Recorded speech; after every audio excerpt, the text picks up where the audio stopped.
Everyone wants a higher salary. So imagine you get a raise, a real one, around 20%. At that point, you expect something to change.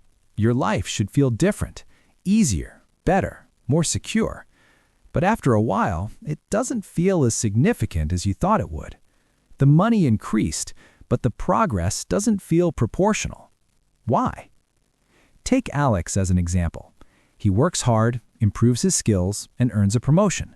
His income goes from $60,000 to $75,000. On paper, that's a solid jump, and initially it feels like one. Because, to be clear, a higher salary does improve your life.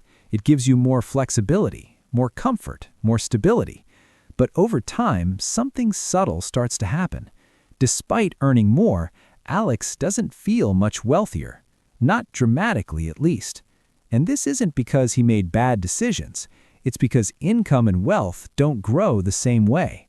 There are a few forces quietly working in the background. The first is inflation. Prices rise over time, so even though you're earning more, your money isn't stretching as far as you expect. The second is lifestyle inflation. As income increases, spending tends to follow. A slightly better place to live, more convenience, small upgrades that gradually become normal. Individually, they don't feel significant, but together they absorb a large portion of your raise. And then there's the third factor, time. A salary is tied to how much you can work. Even with promotions, income usually increases step by step, but your time doesn't scale. There are still only 24 hours in a day. At some point, Alex realizes something important. His salary isn't the problem. It's doing exactly what it's supposed to do. It provides stability, and that matters. But wealth follows a different pattern.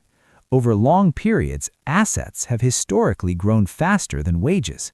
For example, broad markets like the S&P 500 have trended upward over time, not in a straight line, but consistently over decades. And the reason is compound interest. Growth builds on previous growth, which means the longer it runs, the more powerful it becomes. So the goal isn't to ignore salary. Income is essential. It's your starting point. But what matters is what you do with it. Build your ability to earn. Keep your spending under control as income grows, and consistently turn part of that income into assets. Because over time, those assets start working on their own. That's when real wealth begins to form. So salary growth isn't an illusion. It's just slower than people expect. It improves your life, but it doesn't automatically create wealth. That part depends on what you do after you get paid. If you want to understand how money actually works, subscribe.